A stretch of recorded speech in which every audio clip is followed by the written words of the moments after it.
Greetings, my name is Guy Dauncey and this is the show Change the World. It's once more Into the Breach. This is the show where I like to invite guests on who are positive and determined about having a better world, who are full of vision and hope and opportunity and not complaining and moaning and groaning. So my guest today is Rebecca Newlove, the Manager of Sustainability with the district of Saanich, which has 100,000 people. I need to remind everyone, right? And you've worked on sustainability issues in Britain, in Canada, including on zero carbon housing, community regeneration, food systems, city sustainability strategies, regional transit plans. So we're going to be talking climate crisis and the whole festival of solutions around that. Mm-hmm. But just to you and I remind people, why does the climate matter? Absolutely, and you know, there's a few key reasons I would say. I can speak from the municipal perspective, or I could speak from also the personal. Speak as just a person, you as a young woman, right? I have a daughter. She's 3.5 years old, and I look at how the climate changes that are happening are impacting our lives now. And I've been lucky enough to be able to be exposed to the projections for the future, and I can see what's coming down the pipeline. And you know, I feel that we really need to act now to prepare ourselves and address the risks of climate change, so that she has a great quality of life and she doesn't have to be burdened alongside the next generation with the risks and the costs of not acting now.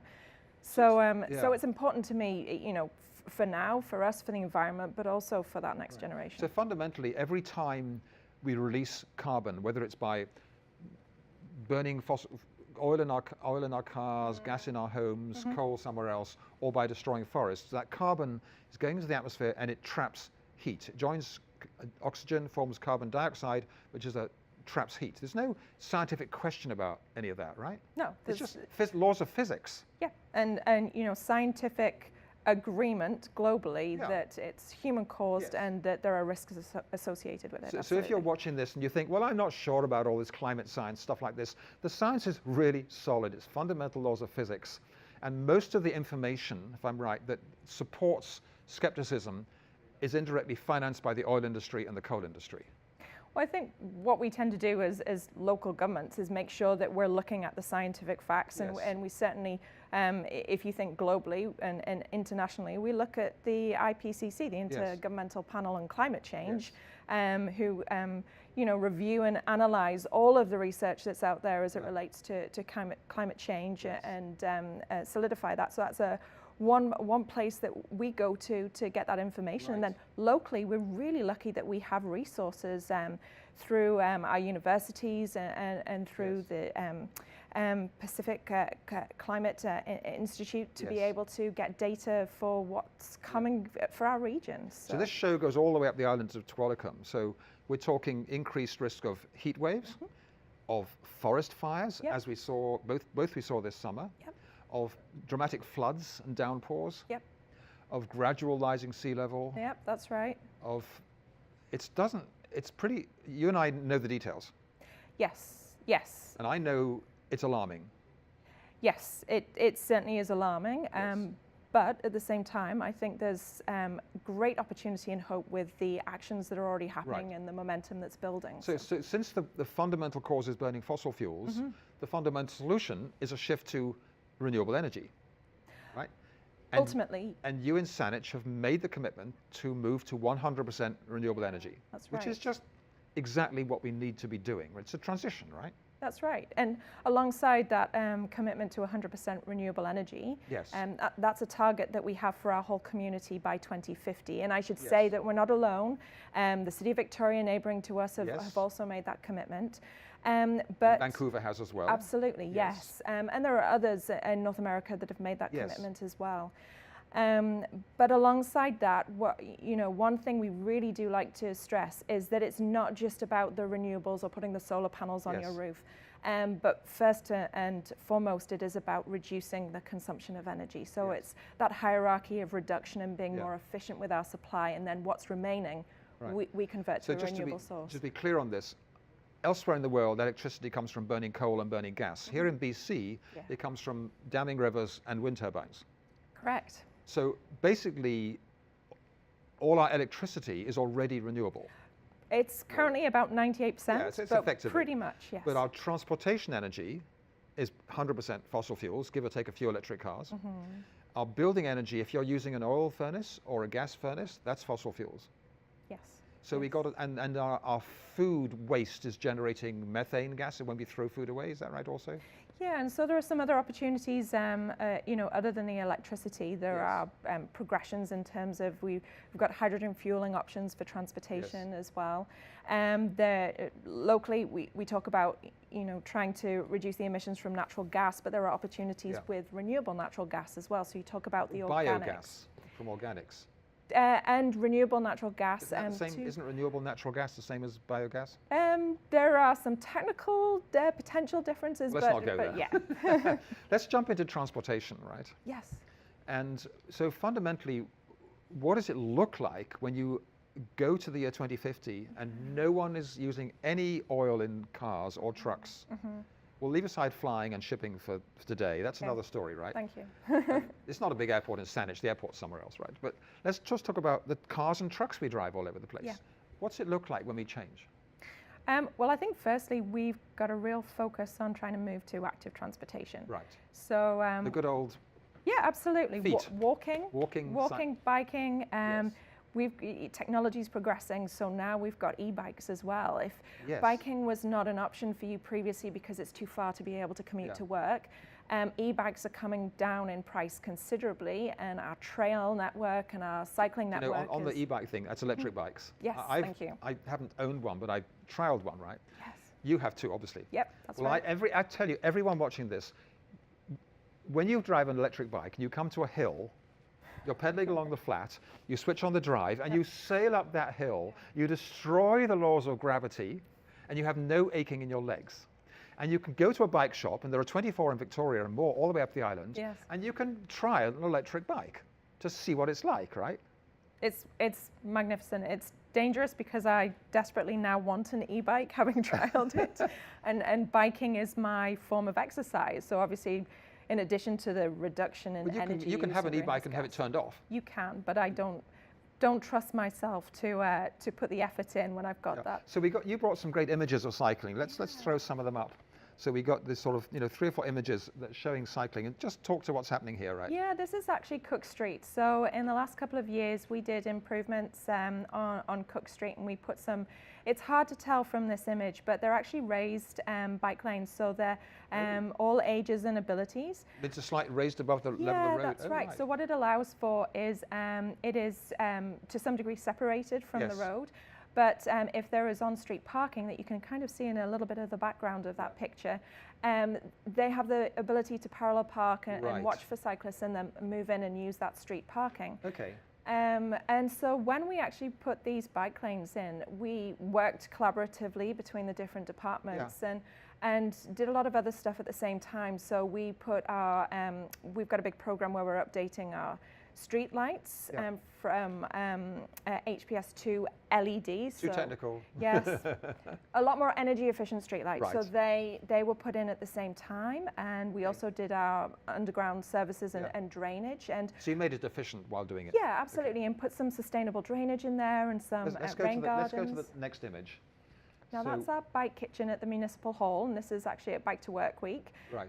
So we've been putting bike kitchens at our rec facilities and our recreation centres and along the trails. So I'm figuring a bike kitchen is what I imagine it to be. It's where you can get your bike fixed and serviced and sorted out? Or? It's a do-it-yourself version of that, yeah. So there'd be a bike pump. If you are along the trail, you need to top up the air on your bike wheels. Yep.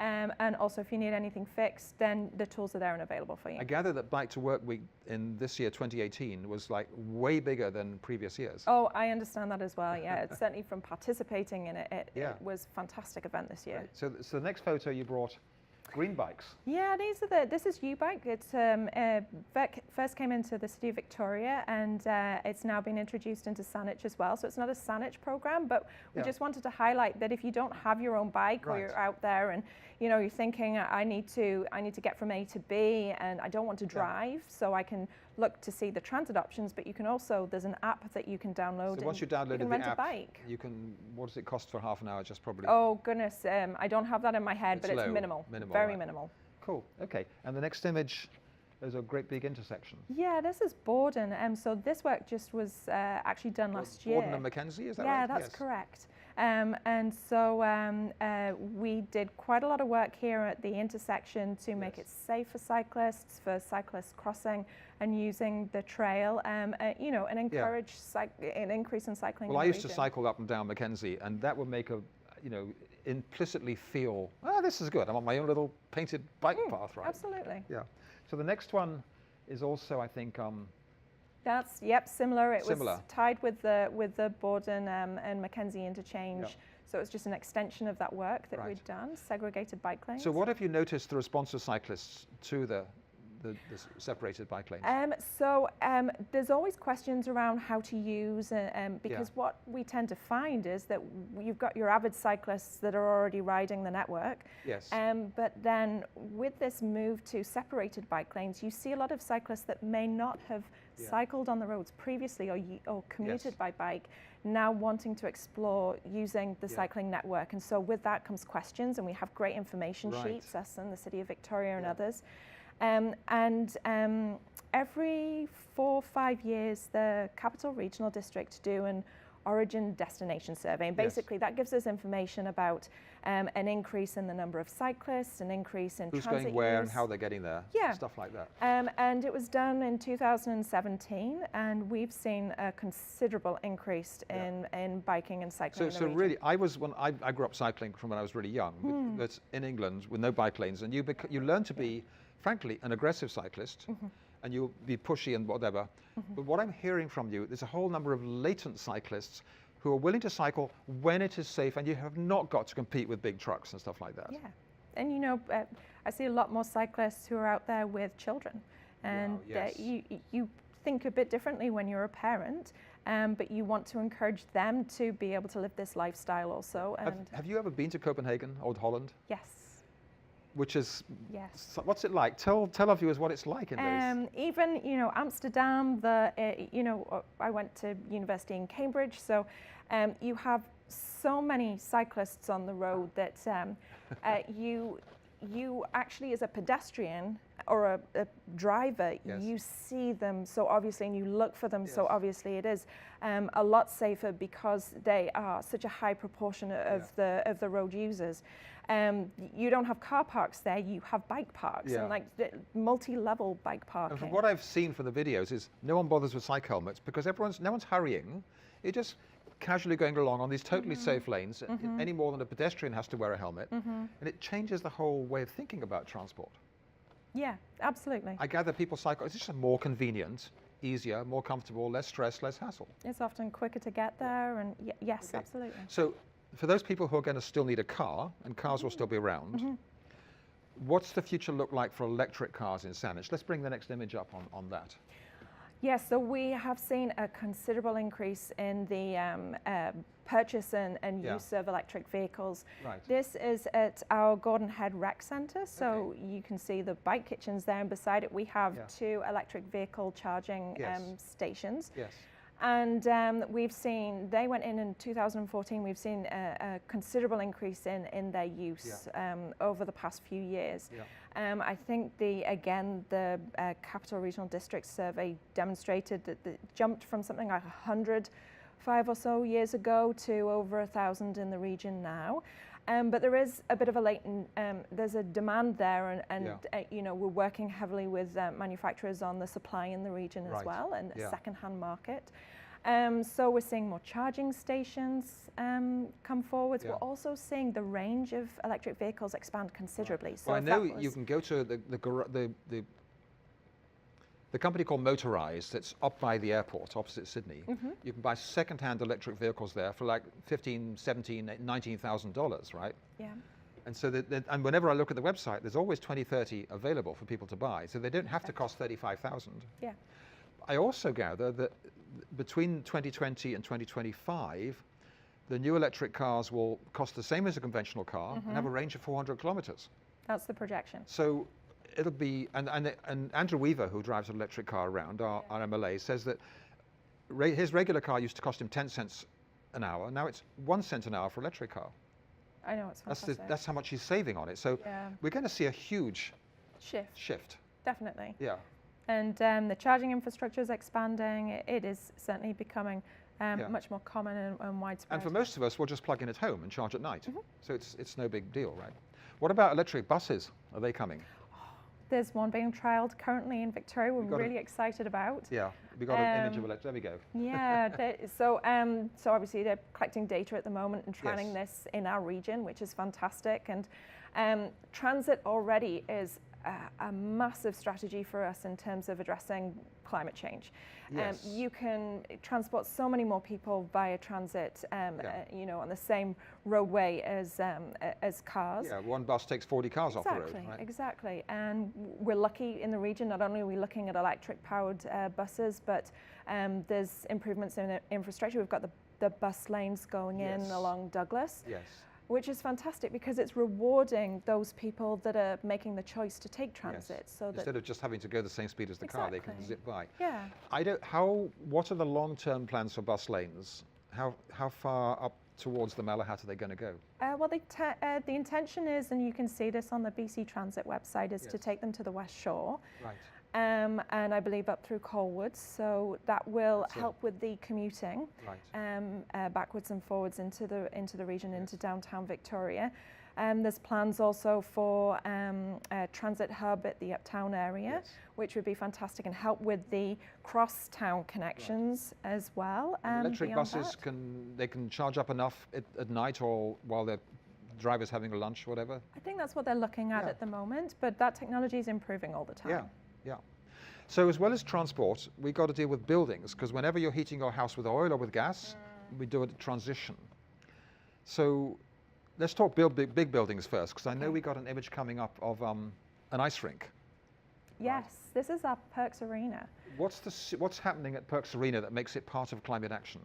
So we work quite heavily with all of our facilities to try and reduce our energy consumption. Yes. So at Perks Arena, we did a lot of lighting upgrades, which saves us money and taxpayers' money, but electricity is already 98% renewable, so it's good to be efficient. Yes. But this arena, we actually installed a real ice system, and what that effectively enabled us to do is usually you've got to use hot water to smooth the ice. Right. And this technology allowed us to use cool water to be able to do that. So we actually turned off a boiler that we never now need to turn on again, and it reduced our natural gas consumption considerably. So we were saving about 50 tons of carbon. Yes. But also, when you make ice, you're rejecting heat. Is any of the rejected heat being used yet? Right. So we have plans for heat recovery at this facility, and we've certainly got heat recovery at Gordon Head Rec Centre that heats our top pool, that helps support heating our showers. So can you pump the heat underground and heat neighbourhood buildings? If there's sufficient. Yes. But I would say that there's the potential that we're probably going to use it within the facility ourselves. Okay, so that's just an intelligent use of that. Right. And then for residential buildings, you've got 2 images coming up of, this looks like an ordinary house, but it's not. I know it's very special. Tell us what's special about this. Well, this is the first passive house in our region.